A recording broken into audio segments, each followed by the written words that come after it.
Okay, very good afternoon. TDSR, it has been announced since June and has been a lot of confusion because we have heard about cases, buyer banging table at bankers at showroom. How come I buy already, I cannot get the loan? Because there's actually quite far and reaching repercussions. And as what Alan has highlighted, 7 rounds of cooling measures. Since 2010, I tell you, every few months there's some changes. If you have come for early this year, the seminar organized by ST Property, we just talk about the cooling measures. And then now we have the new one. In fact, there is a saying among property investors to property developers. Nowadays, every time they look out for Friday. Every time they announce news, it's after Friday market close. So before they go for happy hours, they will watch the news. After 6 p.m., no news announced, then they can go for happy hours. Then the recent National Day rally, I even get SMS from my client, Hua Heng. Prime Minister did not announce anything more on cooling measures. And one of the things that everybody was quite happy is he reaffirmed that HDB flat is going to be assets for many people to come. Which means to say whatever they are doing here is to ensure there is a sustainable property market for everyone to invest in. But of course, there's all these changes, then there will be implications. And this time around, I must say, the implications is quite far and reaching. So is this a cooling measures? As what the government has mentioned, this is not a cooling measures. However, if you ask property industry people, they will say TDSR stands for total damage to Singapore residential. If you remember ABSD, they say another big shock for developer. So we are in the nation of acronyms. We also come up with different definitions for acronyms. But what you can see here, a lot of property investors are concerned. Will this drown their property investment? Then for people who are looking to buy, is your loan application eligibility being curtailed? So let us have a deeper understanding about what is this thing. Because what they mention here is not cooling measures, meaning to say, it's not saying they can introduce and remove. It's something that is long-term and structural in nature. We have done the sessions earlier this morning. So because I heard some feedback, TDSR seems to have so many things. I'm not exactly sure which one that I'm being affected. This is from the feedbacks from the participants. So I want to go through a bit slower here because we all have time constraint. Now this is the one that you can actually go and check it out. There's a lot of information written, but unfortunately, if you go and look at all the MES website, everything, there's a lot of words. So what I'm trying to do here is to crystallize, summarize for you. Now it all happened last year when MES started to audit different banks. So they wanted to come up with a standardized lending practices. So therefore, they came up with a lot of changes and practices for them to operate on. One of the things, as what Maybank have actually introduced, is this thing called total debt servicing ratio, where it's not more than 60%. But do take note, MES has mentioned, now they are basing on 60%. They may reduce 60% to 50%. So maybe a few more months' time when ST Property organize again, you can have a better update. Now, maybe I've actually shown you what is this TDSR ratio about. But what I'd like to introduce here to give you another example. For example, if your salary is 7,000 and your financial commitment, including car, personal, home, whatever is 3,000, then you take 3,000 divided by 7,000. So if everything else falls below 60%, then you're considered as healthy. But my friend, that's not all. Because why? You have to factor in the monthly installment. So I'm going to show you numbers for you to have a better understanding. And what do they take into considerations? Wow, everything. Everything. And what the banker has mentioned, now the application will take longer time. Why longer time? Because they need to verify your statement. If you have car loan, you need to bring your car loan. But the one that many people have problem with is credit card statements. Many of you will have 5 credit cards, 10 credit cards. So can you imagine, you now need to produce your credit card statement. And then, I tell you, 80% of us don't keep the statement. 15% of us keep statement but don't know where we keep. Then another 5% keep for hobby. But one of the things I like about this TDSR, okay, one of the very little thing I like is that now I can tell my wife, you must reduce all the card. Because she like to have Robinson card, Takashimaya card, Isetan card, so that she can be informed of the sale. So that she says she can help me save money. What I'm trying to tell her all this while is, you don't go, I save even more money. But now I have a very valid reason. If you don't need, then you can cancel the cards. But how do the bank actually assess? They have access to this thing called credit bureau. Now, credit bureaus actually contains all our credit history. Now, based on experience, only about 20 to 30% of Singaporeans actually know what is a credit bureau records. I suggest, after today's, go back and look at your own. Because of time constraint, I will only highlight some of the things that affect most applicants, which is credit cards. Because if you look at this statement here, there's a lot of information. They talk about how many inquiries and then your particulars, whether is there default records. So there's a lot of things that people can, the banks can see on you from your credit bureau records. But the one that affects the most is credit cards. You look at credit cards on the arrow here. First thing they do is they look at your last 12 cycles. If you have been paying your bill on time, you'll be given an A rating. 30 days late, B rating. 60 days late, C rating. And when the bank sees C, your application also cease, die, mati. Because you are no longer a good borrower.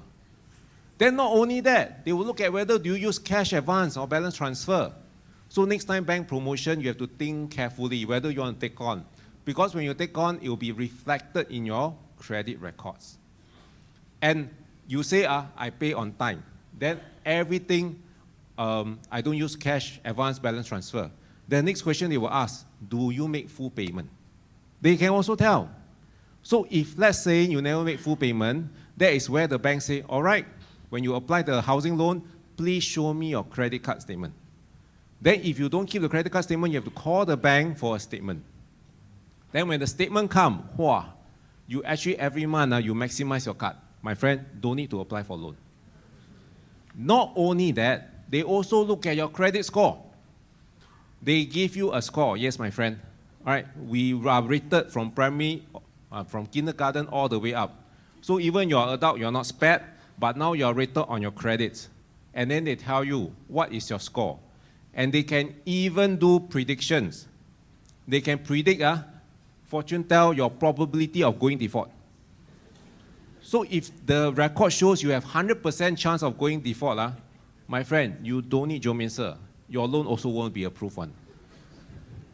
So can you see now from the credit bureau records, so many things that they can tell about you. And the bank will have to comply with all these things. So that's the whole fundamental foundation of this TDSR framework. But that's not all. This time around, many formulas involved. One of these things is called income weighted. In the past, if you want to extend your loan, that means to say bring down your installment, you bring in your children. Or you want to buy another property, you bring in your younger generations. In the past, if you take an old and a young one, the bank can take the young as the age. But now, not only they have to take average, they have to depend on your salary. So over here, all right, if you can just look at the table, you have person A and person B. So son and father, you look at the income, right? Now, my friend, this one, if you want to take notes, you have to follow maths. Step 1, you have to take income of son divide by total income, multiply with son age, plus father one. Okay, step 1. After you get this, you get 43.33. Then step 2, you take 65 years minus the weighted average age. Then you will get 21.25. Step 3, you round down to 21. Okay, so you all know who come up with all this, very intelligent. Because it's all about maths and formula. But later I'll show you some more formula. So what are the impacts of this? There are impacts. So we are going to show you example. Earlier on, using the father and son situations, okay, I want you to look at your left-hand column before TDSR. They are buying a $2 million property, so the loan is $1.6 million. Right? So no problem, because they can go up to 30 years. But now, because they have to use the average, income-weighted average, it's only 21 years. So because of 21 years, you see the monthly installment is now 8,974. Step 1. Huh? Step 2, you have to look at how do they get this TDSR 60%? Because of the requirements, you have to take 60% of 15,000, which is 9,000. Okay, 9,000. So how do you get 6,005? You take 9,000 minus away the commitment, which is here, car loan, credit card, and others. So 2,005. Therefore, you get 6,005. 6,005 is the maximum that the bank can allocate to you for monthly installment. So then you work backwards. Huh? I lost track which step already. Huh? You work backwards. Based on 6,005 monthly installment, your loan that you can get is only 1.158 million. Which means to say, in the situation like this, you have to top up additional cash of 400 over 1,000. Your loan has just been reduced, just by this income-weighted average, by a lot of money. Now, how about another situations? Using HDB as a guide. Because for residential property, they've used 3.5%, commercial 4.5%. Then your commissions, they will take a haircut of 30%. But not only commissions, rental. Well, this is a little bit good things here, because why? In the past, some banks don't even count in your rental, but at least now they count in, although they will take a 30% haircut. So let's look at a HDB one. For HDB buyer who need to take bank loan, now not only you need to comply with the TDSR, you also have to fulfill your MSR of 30%. So how does this work? Again, look at this example. Someone buying HDB 4-room flat, 400,000. Now this time around, you just focus all the way to your right column. Based on this situation here, they have to use a 3.5% interest rate to compute, right? Then you look at the TDSR 60%. So 60% of 4,000 is 2,004. 2,004. Then you minus away his commitment is 1,003, right? However, you cannot use 1,003. You can only use based on 1,002. Why 1,002? Because it's 30% of the salary. That is the MSR. So then again, you work backwards. Based on the 1,002 maximum you can stretch, the loan that you can get is 267. No? So therefore, again, these situations, this person have to top up more cash. So there's this MSR and TDSR you have to factor in. So this one also got impact. I show you one that is no impact one, but you must be 35 years old, earning $10,000. And you are buying a $1 million property. Because anything more, or if you spend more on your commitments, then also cannot. So in this situation, look at the top right column. Everything he can comply, he can fulfill. So in this case, no impact. But that means to say, you have to be younger. Then how about someone who is 45 years old? Same situation, $1 million and $10,000 income. In these situations, the loan granted is 655. 655. So, same situation, but you have to top up 100 over 1,000 in cash for you to buy this property. What the government is trying to say, if you are 45, don't be impulsive, 不要冲动. Okay? You better zalat and try to manage your loan. Don't borrow so much because you are no longer young. You better plan for retirement planning. So all these things basically curtail anyone that want to apply for more loans. So before you bank table on the bankers, you need to understand where you stand. And that's why this TDSR framework is very unique, because it's about your individual. Everyone is different. And who are the people involved? Individual, sole prop, partner, investment holding company. They are all involved.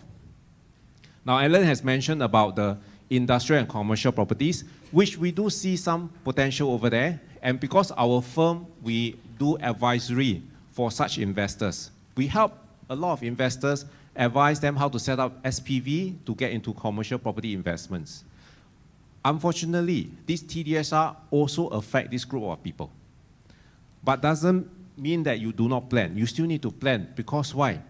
Using a SPV is a good way to invest in industrial and commercial properties.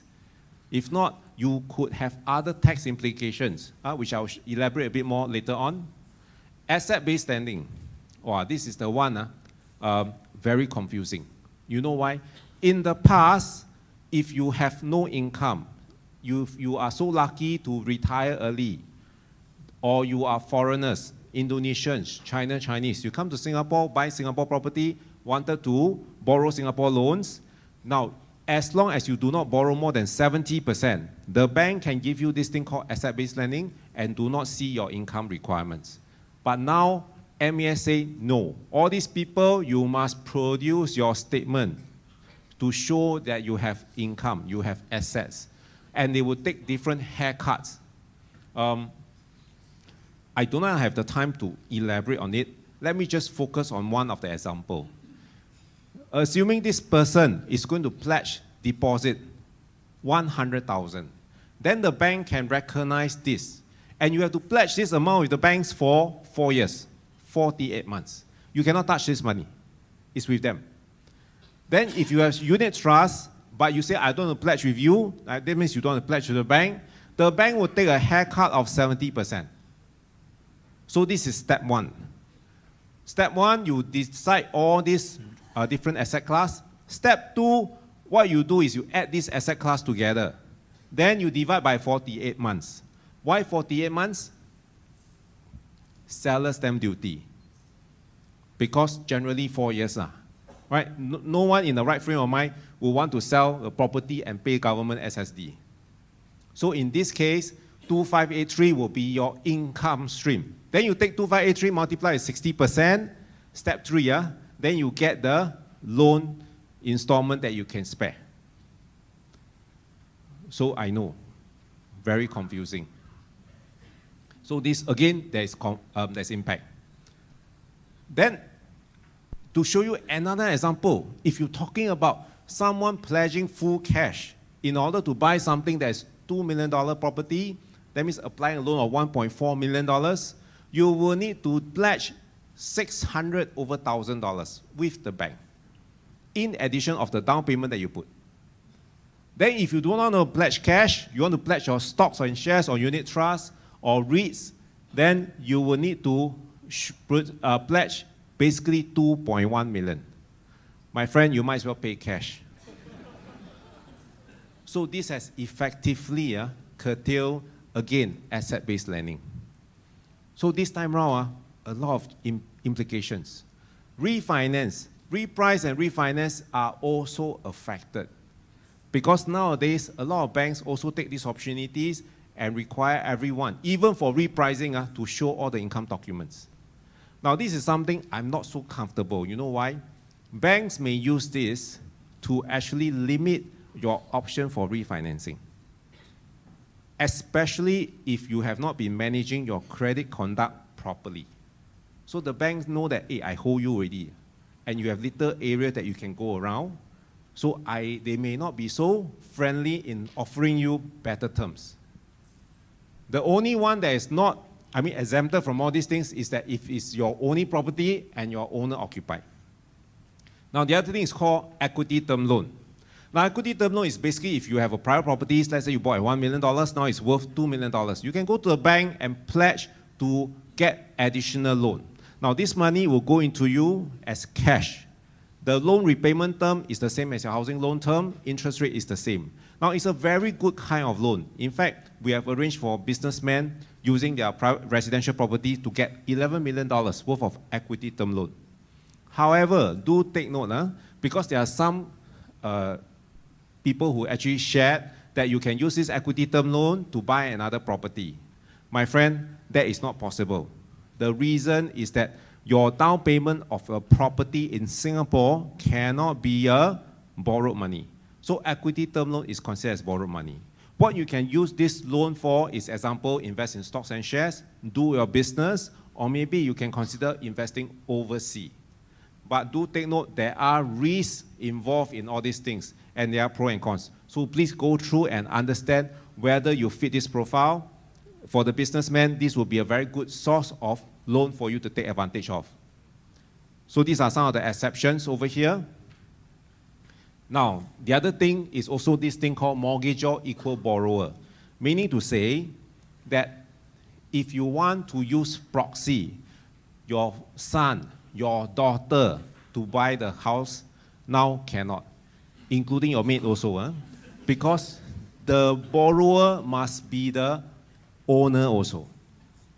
So then again, effectively remove the proxy part.